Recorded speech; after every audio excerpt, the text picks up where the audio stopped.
It's funny because this thing is actually super cheap. It cost me $10. I love that thing. And it works fabulously.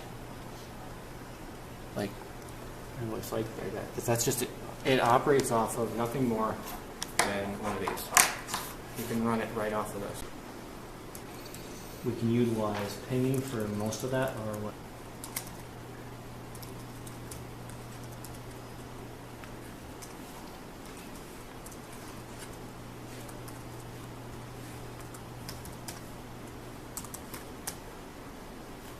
So that basically shows that no matter which node I'm going to, it's showing up as it's the first hop.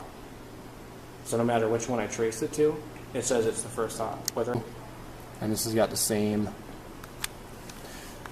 It's going to have all the associated stations that the main node went.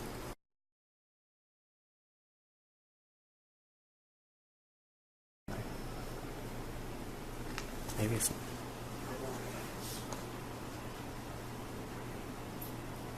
One might be the one that's dragging it down because it's an old enough laptop. And this laptop is part of the mesh? It's not part of the mesh, but because it's on the mesh, sometimes they can actually drag it down. Could be that we're bombarding the mesh too with pings. Can create issues in and of itself. I think part of it's the network here, because I was rocking 10 megs minimum when I was at home. Okay. Which this is barely 1.5, 2. So I think a lot has to do more with the network here than it does anything else. It pass traffic through the mesh better, and all of them are on Batman. So this was kind of like an application thought pattern behind it. And let's see.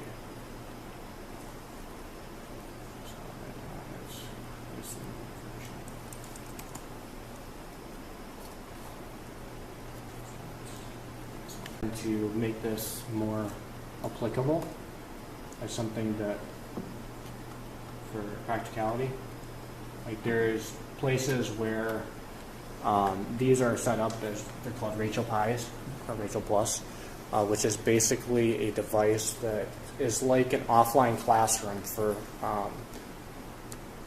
foreign countries, third world countries and stuff, which includes stuff like Wikipedia, offline, KA Lite, which is like a learning area offline, which is something easy enough to install on like even a Windows 7 computer, but it gives you an option to make this like a practical application where you could use these to expand the access for regions that have these, where they could create a mesh node, and these nodes, as long as you have the configuration, you can continue adding them on top of each other. So it actually makes it really practical, especially since if you've got Linux laptops that are running GUI, set up the configuration, and you just extended the network as well as made it part of the network.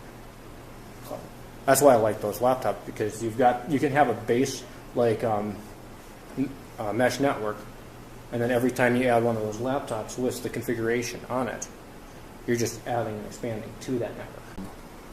And this is something that could easily be set up. It's just a WordPress courses setup. Like, I was playing around how to install Lead on a Linksys router. Yeah, that would be an easy course that could be created for a third world nation, or for maybe a tech center that is a nonprofit for low-income neighborhoods. You know, so it's simple enough to install WordPress, and once you get WordPress, that took me 2 seconds to install, and it takes you a little bit to figure out how to set up the courses, but you only need one person to set up courses. So I think there's a lot of practical application for that, stateside as well as third world countries, second world countries, whatever. Right. I think there's a lot of practical application, especially when you throw in something like that Hutu, the USB. You could add those, and if you don't have practical internet or power regularly every. The program is very sorry. Right?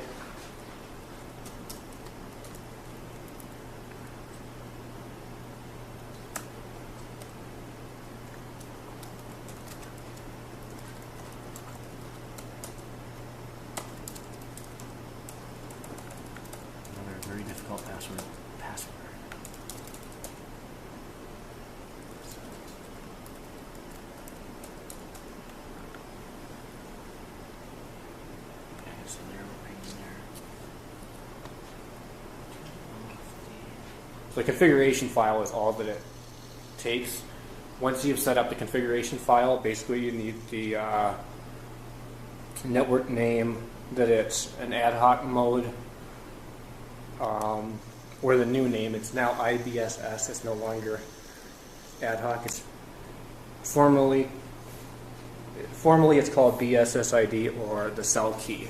That basically identifies the network that it's on. And you want each of the nodes to have that cell key to identify that when it comes up, it's connecting to that network and not creating its own. Because if I don't have that cell key in, it'll probably try to create its own. With the Debian laptops, right now when they come up, sometimes they still do that, where they don't find that cell key right away. But that's easily solved with just basically shutting down the port and bringing it back up. Basically resetting that port. This is the configuration for the OpenWRT. It looks slightly different than the Debian because they're going to have the wireless settings are completely separate from the actual network settings. So you have your wireless settings, then your Debian over here actually has the wireless settings as well as the network settings, so like the IP address, Right. stuff like that. It's going to be all in one. Whereas on the OpenWRT, we go to a separate file that has the network settings.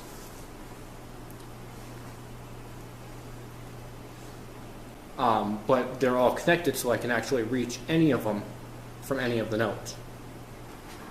It's statically set up through VLAN. It's officially VLAN 3 because VLAN 2 goes for the DHCP. VLAN 3 goes through the 2 ports right next to the WAN. I set it up so that this is actually its own. It's a separate access point. It's actually going into the WAN to give it DHCP. This mesh network is the greatest. I wonder why. So you're going on the internet. Why there isn't your internet? Those are normally my problems with stuff like that where I just like, the internet's not connected. Well, duh.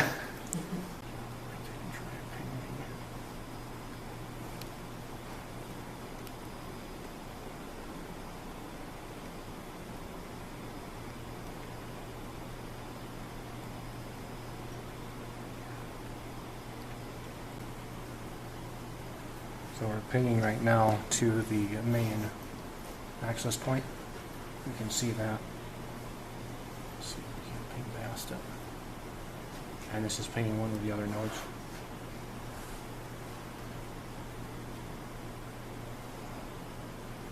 So we can ping the nodes, we can ping the main node I'm getting right now.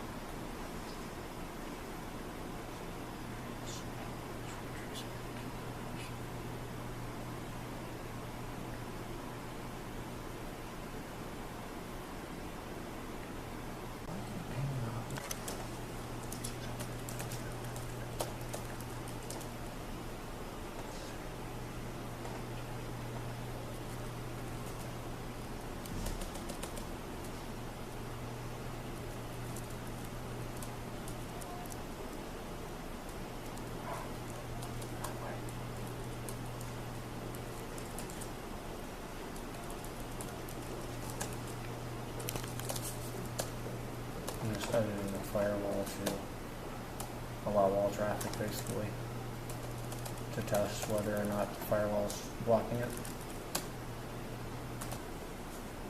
No, it doesn't work. Come on. So I can get DNS still. Not remembering the dates there when you need them.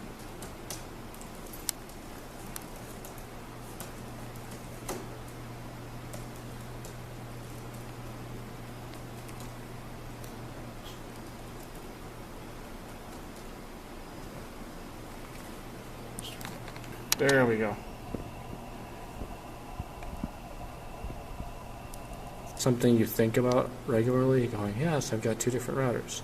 So now we're pinging the Yahoo just without a problem. So now that it's connected to the lead access points, we can ping the router. Nice. Or ping the routers, ping Yahoo, and ping the other access points. node 3. So ping node 3 just fine. That's cool. And now we're going to take and do, see what the other network has. Yep. And we are going to trace route it to Yahoo. See where it goes.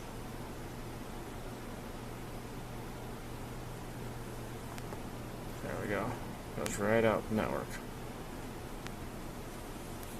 And we can see it starts on the access point, meshed up AP LAN, then it goes to the 192.168.1, and it literally just basically bridges it right to the LAN. This access point, Goes from this access point to the LAN right here, and then the LAN and the WAN are both bridged. Which is why it only works to have each VLAN has to be on its separate access point.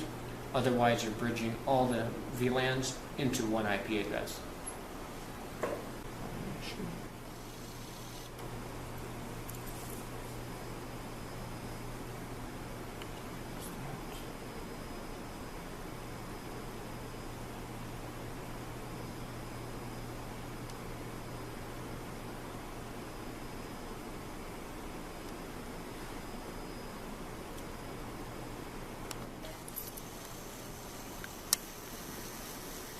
So this is all running off the VLAN, or not the VLAN, the mesh network right now through the access point,